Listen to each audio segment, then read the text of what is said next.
roots. Now, Churchill called it his black dog, the depression that was a frequent and unwanted visitor in his life. But in a pre-24/7 news media, social media world, mental health issues could easily be masked. Not today. Indeed, it's just been announced that Chile's Conservative presidential candidate, Pablo Longueira, is withdrawing from the race on account of his depression.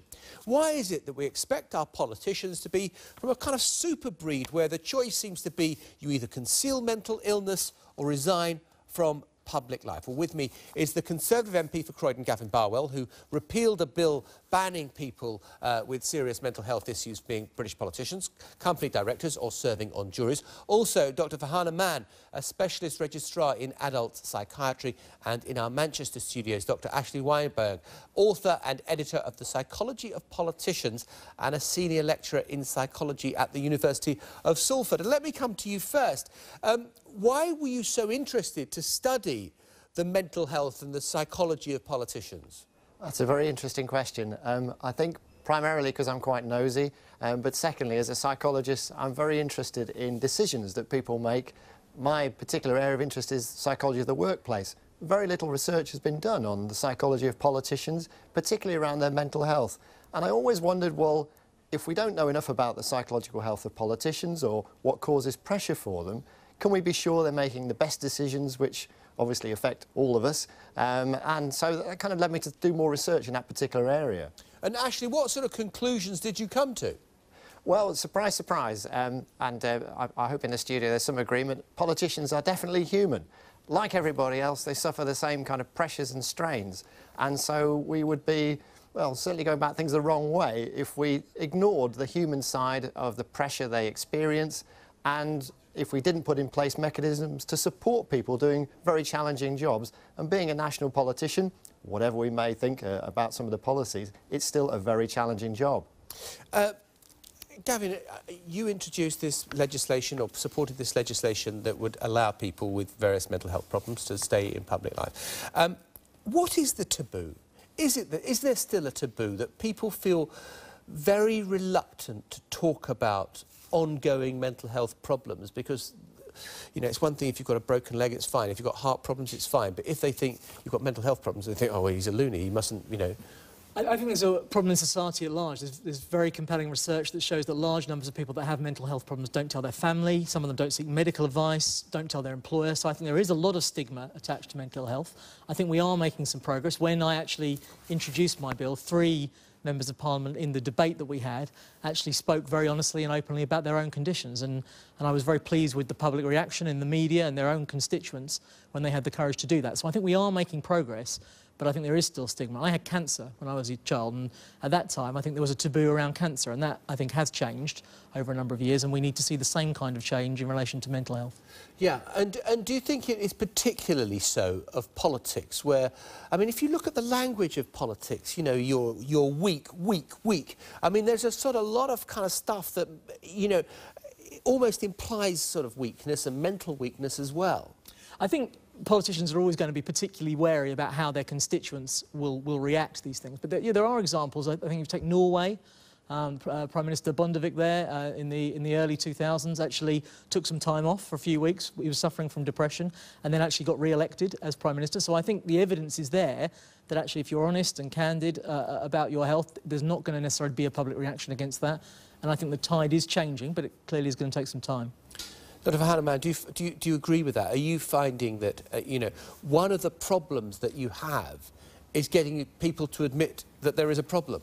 Absolutely, I couldn't agree more, actually. And I think the more people in positions like yours do start standing up and talking about mental health problems, and importantly, recovery from mental health problems and leading a fulfilling life, whether that's in work or family relationships, etc., is absolutely essential. In practice, we often struggle getting people to get to the GP first of all and then get referred on to us if that's what they need. And once they're there and the help is available, then people often do very well. But it's that initial point that we do often struggle with.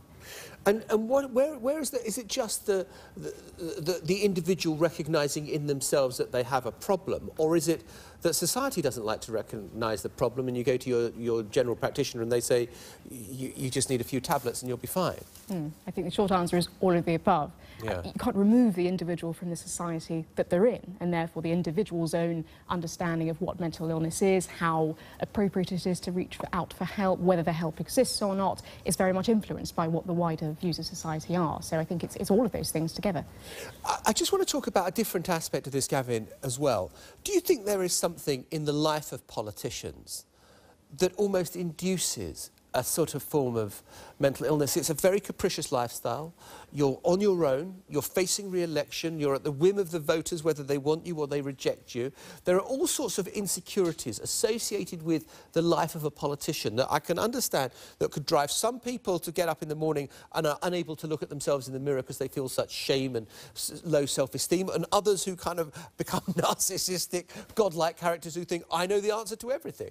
There is a happy medium to be struck between those two. But I think that politics is a tough job, but I think lots of other people do very tough jobs as well. I was struck when I was doing my research for the bill with the reading I did, which suggested that if you went back 30 or 40 years ago, lots of us did work that was physically dangerous. But now, actually, the World Health Organization is predicting that by 2030, depression will be the most common medical condition, that many people are leading increasingly stressful lives. So, yes, I agree, John, politics is a stressful, difficult job, but I think we, as MPs, mustn't imagine that our jobs are uniquely stressful compared with what many other people do. Farhana, he's not going to say that because he doesn't want to sound self-pitying, but do you think there is something in that sort of cocktail of ingredients about being a politician that probably induces kind of, you know, either narcissism or kind of total self-doubt? I think the important thing, I think that the fact that certain professions are linked with people perhaps being more at risk of common mental illnesses is true. We've certainly, from the second survey of psychiatric morbidity, found that certain positions, especially if you're at high demand, high expectations, dealing with people every day, can put you under pressure of common mental illnesses. I don't think it's necessarily peculiar to people in politics, but certainly if you don't have the backup or the support around you and you're vulnerable, then high pressure can put you very much at risk. Ashley Weinberg, I know your research was to see whether politicians were human or not, but did you recognise something in there about the sort of the peculiar stresses and strains of a politician's life? I think just echoing what I've been listening to, yes, I think there are certain things that politicians have in common with other kind of jobs, and I agree with Gavin, not particularly different for politicians. Things like high workloads, low levels of control, and also things perhaps more that politicians and other kinds of jobs would experience, I know in the media as well, balancing work and home life. One MP said to me, it's not a job, it's a way of life. So how do you cope with relationships, with family, and just trying to get away from work when you need to, when you're in that kind of situation that does make it difficult? We're just publishing a paper in an interesting journal called the Parliamentary Affairs, which suggests that low levels of control certainly do impact on MPs and really did have a negative impact after the expenses affair, sure, whether MPs were named or not. Gavin, just very quickly answer that.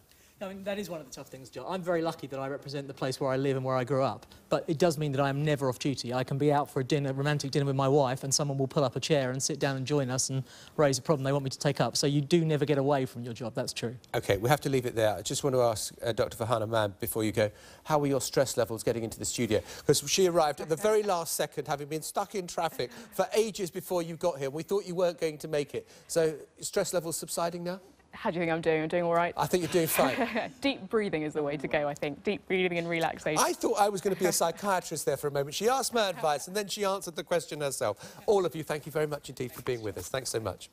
And Global will be back in a few